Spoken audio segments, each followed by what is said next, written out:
안녕하세요. 홍시의 출근길에 오신 것을 환영합니다. 저는 7세대 아반떼 페이스리프트 중에서도 첫 번째로 연식 변경이 된 2025 아반떼 중에서도 하이브리드 모델을 타고 있습니다. 하이브리드 같은 경우는 내연기관과 비교했을 때 높은 연비가 장점이다 보니까 주행거리가 많은 분들이 하이브리드를 가장 많이 보시는 것 같은데요.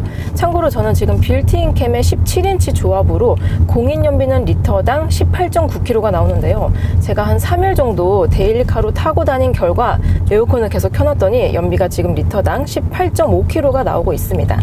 참고로 아반떼 하이브리드는 이렇게 하이브리드 전용 콘텐츠가 따로 있어서 연비 정보라든지 전기모터 사용량을 그래프로 조금 더 디테일하게 볼 수가 있습니다.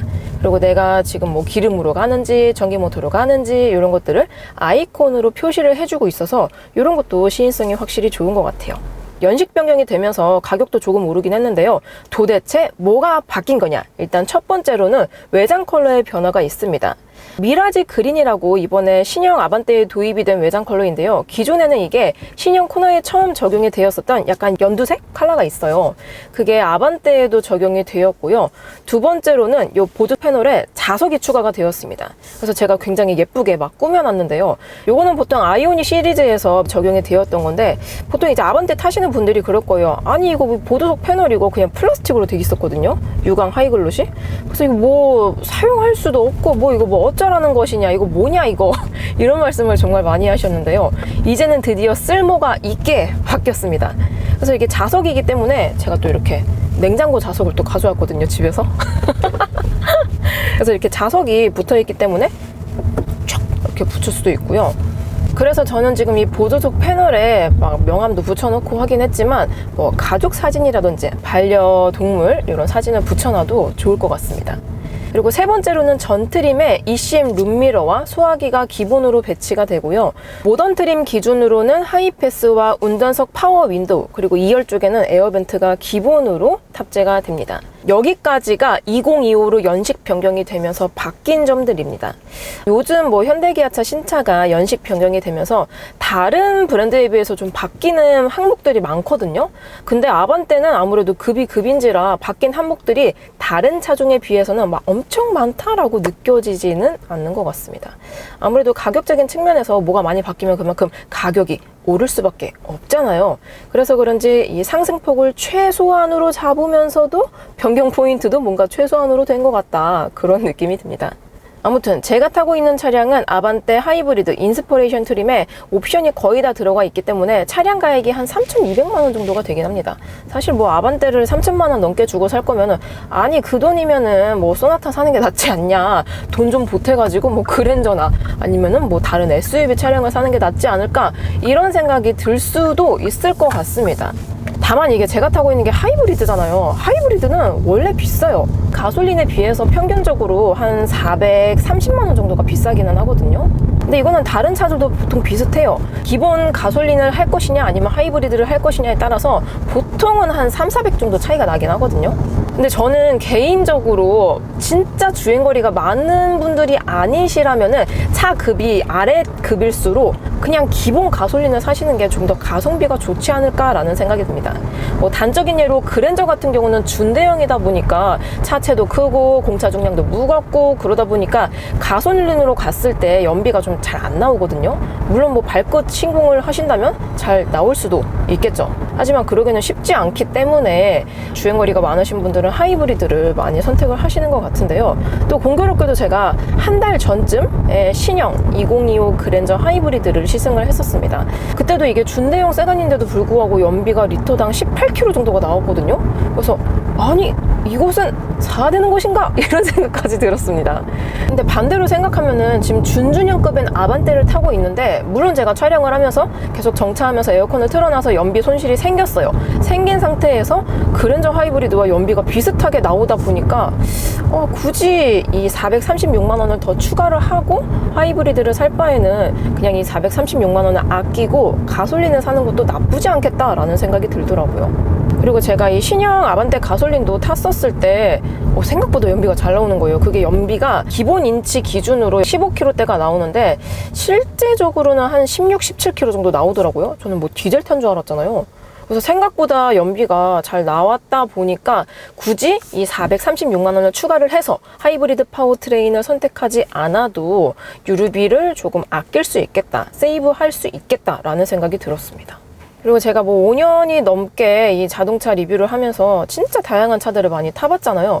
대다수의 차량들이 차가 크면 클수록 가솔린 기준으로 연비가 잘 안 나오고 차체 사이즈가 컴팩트하고 작을수록 연비가 좀 잘 나왔습니다. 가장 좋은 예가 아반떼 vs 그랜저인 것 같아요. 아반떼는 공차 중량도 적고 차체 사이즈도 컴팩트하고 뭐 1.6 자연흡기 엔진을 사용하고 있긴 하지만 그래도 뭐 출력도 나쁘지 않고 연비도 순수하게 나오고, 반대로 그랜저는 가솔린은 연비가 좀 안 나왔어요.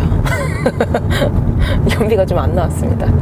그래서 요즘 또 슬금슬금 기름값이 오르고 있더라고요. 저도 가솔린 차량을 운행을 하고 있는 입장인지라 이렇게 기름값이 오르면은 조금 부담이 되기는 합니다. 전에는 뭐 얼마에 기름을 가득 넣었었는데 지금은 막 한 10,000원 정도 더 추가가 되다 보니까 이게 맞나 싶기도 하고 기름값이 오를수록 이렇게 연비가 좋은 하이브리드가 자꾸 눈에 들어옵니다. 자꾸 눈에 들어와요. 지금 이 빨래판 구간을 가고 있는데 요랬을 때 노면 소음이 조금 들리기는 하죠. 근데 소음이 좀 큰 것이지 충격은 운전자에게 많이 전해주지 않는 타입인 것 같습니다. 전반적으로 신형 아반떼가 페이스리프트가 되면서 하체 감각이 아주 조금 컴포트하게 변했거든요. 근데 뭐 하이브리드는 여기서 뭐 공차 중량도 좀 더 나가고 좀 더 묵직하고, 또 리어 서스펜션 같은 경우는 독립 현관식인 멀티링크가 들어가고 그러다 보니까 전반적인 하체 감각이 진짜 좋습니다. 사실 이 가격대에 이만한 차가 또 있을까 싶을 정도로 만족도가 상당히 좋아요. 상당히 좋습니다. 근데 이게 진짜 이 MBH는 어쩔 수 없는 것 같아요. 이거는 차급이 아무래도 준준형이잖아요. 그러다 보니까 이 풍절음 유입도 되는 편이고 하부 소음도 뭐 막아주는 것 같긴 한데 전반적으로 막 열심히 막아주고 뭐 퍼펙트하게 걸러준다라는 느낌이 들진 않아요. 그냥 좀 약간 와일드 할 때는 이제 노래를 켜놓으면 되죠. 또 마침 이 인스퍼레이션을 선택을 하신다면은 보스 오디오가 딸려오거든요. 이 보스 오디오가 들어가 있지 않은 아반떼와 보스 오디오가 들어가 있는 아반떼, 이 음악을 틀어봤었는데 차이가 확실히 있긴 합니다. 브랜드 오디오가 들어갈수록 저음 베이스가 깨끗하게 울려 퍼진다고 해야 될까요? 음색이 좀 더 깔끔하고 선명한 그런 느낌이 들었습니다. 아무튼 이렇게 클러스터 테마를 선택을 할 수가 있는데요. 현재는 큐브 테마로 바꿨습니다. 예쁘죠? 클래식 테마는 원래 있었던 그 아주 친숙한 디자인이에요. 그래서 드라이브 모드 연동에 따라서 바뀌기 때문에 현재는 에코 모드, 스포츠 모드일 때는 빨간색으로 바뀌면서 약간의 카본 느낌이 나는 배경이 들어가고요. 마지막으로 스마트 모드는 뭐 그냥 컴포트 모드와 똑같은 게 들어가는 것 같습니다. 이렇게 정차했다가 출발할 때는 이 차를 구동을 해야 되기 때문에 가장 큰 힘이 필요하거든요. 그래서 그럴 때는 바로 엔진으로 개입이 되긴 하는데 어느 정도 속도가 붙고 난 다음부터는 웬만해서는 전기 모터로 사용을 해주고 있습니다.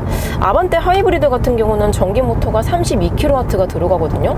근데 뭐 위급, 뭐 그랜저라든지 뭐 K8 이런 차들 같은 경우는 준대형이고 차도 크다 보니까 44.2kW가 들어가거든요. 보통 이제 우리가 가솔린 전기 하이브리드를 살 때 이 전기 모터 비중을 최대한 뽕을 뽑고 싶으면은 전기 모터 용량이 큰 걸 사면 되거든요.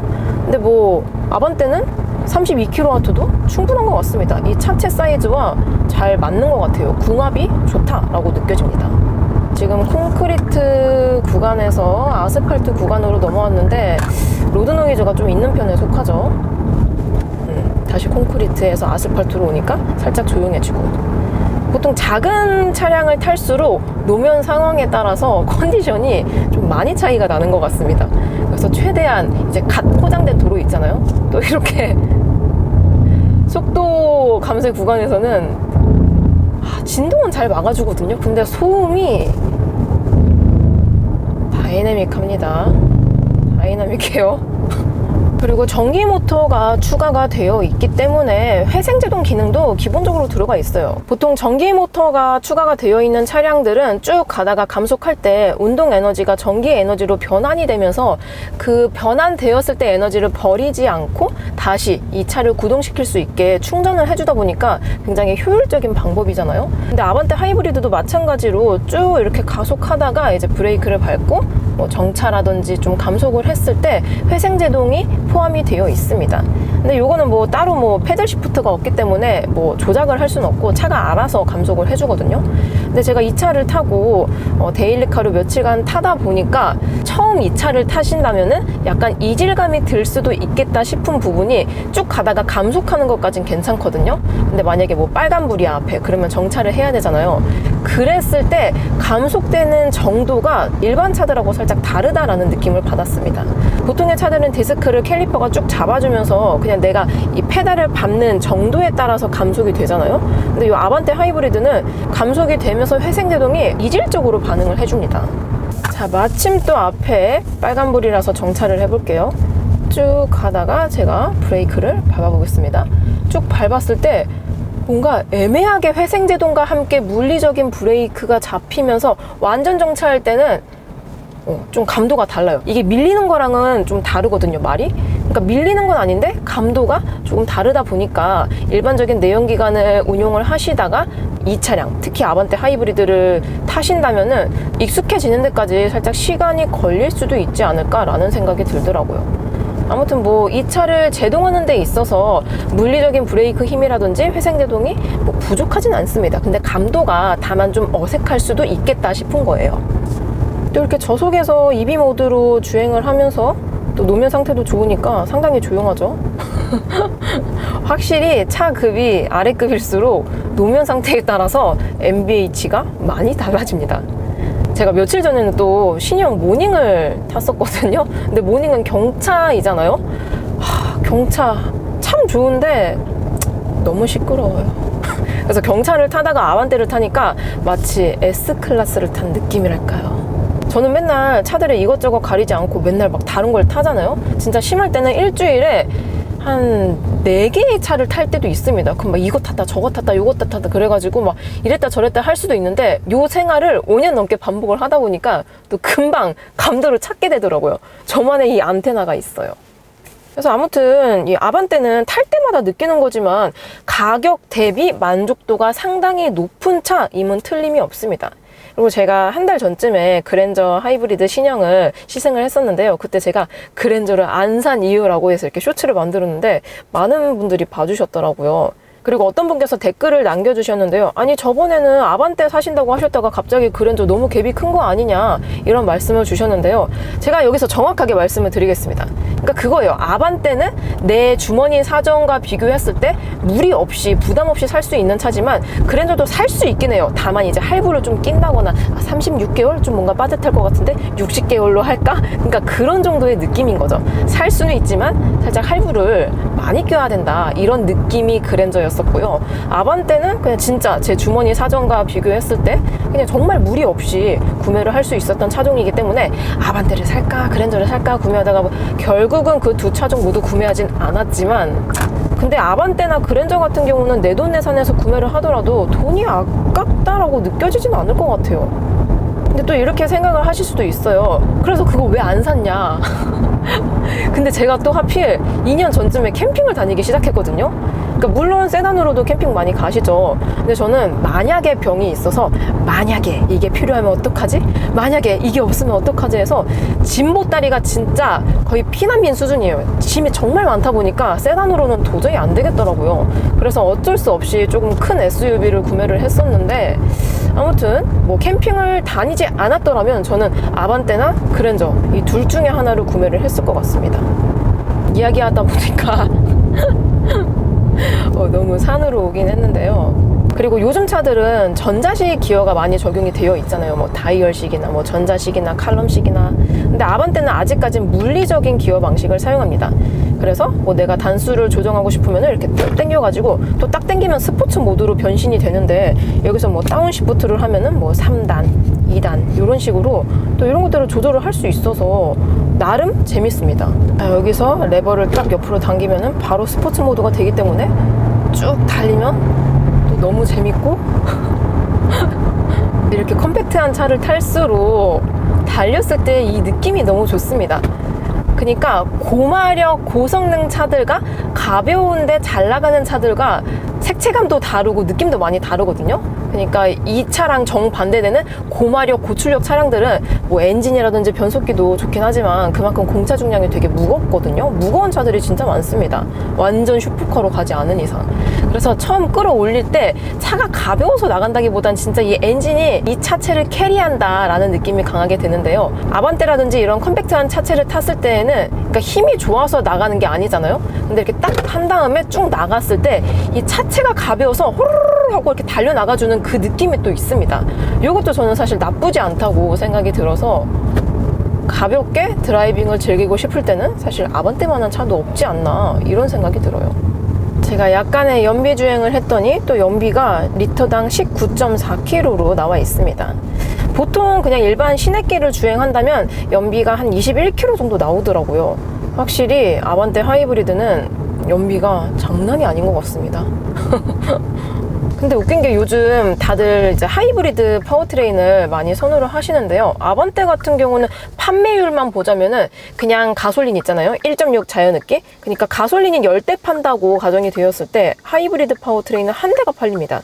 그러니까 10분의 1 수준인 거죠. 근데 뭐 반대로 뭐 K8이나 아니면은 그랜저나 뭐 소렌토라든지 산타페 등등, 그러니까 중형 이상으로 가면은 하이브리드 판매율의 비중이 압도적으로 많습니다. 제가 초반에 말했잖아요. 차가 크면 클수록 가솔린 기준으로 연비가 안 나오기 때문에 하이브리드 파워트레인을 선택하는 게 맞지만 차체가 좀 컴팩트함에 가까울수록 일반 가솔린으로도 연비가 잘 나오기 때문에 굳이 하이브리드를 선택을 하지 않아도 될 것 같다 라고 말씀을 드린 게 이렇게 지표에서 나오는 것 같아요.